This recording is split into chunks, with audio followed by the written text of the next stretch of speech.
আমি জানতে চাইছি শোয়ার পর আমার একটু শ্বাসকষ্ট মতো হয়, আমি কিন্তু সব কিছু হয়নি। ডাক্তার বলেছিলেন নাকের হাড় বাঁকা আছে, ওই জন্য একটা অ্যালার্জির কারণে হতে পারে। এক্স রে সিটি কিছু হয়েছে নাকের?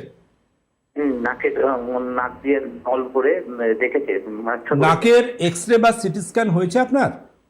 হ্যাঁ, হাড় বাঁকা আছে। আপনি আমার কথা শুনতে পাচ্ছেন? হ্যাঁ হ্যাঁ, পাচ্ছি। এক্স রে বা সিটি স্ক্যানের রিপোর্ট হাতের কাছে আছে নাকের? না, হাতে এক্স রে করাইনি নাকে। কি করিয়েছেন? ওই নাকের ভেতর দিয়ে একটা ওইটা কোনো নাকের ভেতর দিয়ে নবটা তো কোনো পরীক্ষার নাম নয়। পরীক্ষাটার নাম কি বলুন? ও পরীক্ষাটা জানি ভেতর থেকে ক্যামেরা ঢুকিয়ে দেখেছে। না, ওইভাবে দেখে তো কোনো হয় না, পরীক্ষা করাতে হয়।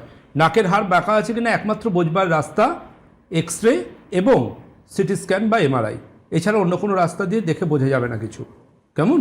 আপনি নাকের যদি হাড় আপনার বাঁকা থাকে, অর্থাৎ দ্যাট ইজ অ্যাডিনয়েড যদি বাঁকা থাকে বা নেজাস সেপ্টাম যদি ডিভিয়েশন থাকে বা পলিপ থাকে, যে কোনো সমস্যায় থাকুক না কেন, সেটা প্রপার ডায়াগনোসিস না করলে ট্রিটমেন্ট শুরু করা যাবে না।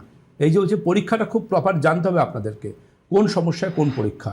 আপনি নাকের সিম্পল একটা এক্স রে করুন, করে আমাকে রিপোর্টটা পাঠান, আমি ফিল্মটা পাঠান, আমি ছবি দেখে জানাবো আপনাকে।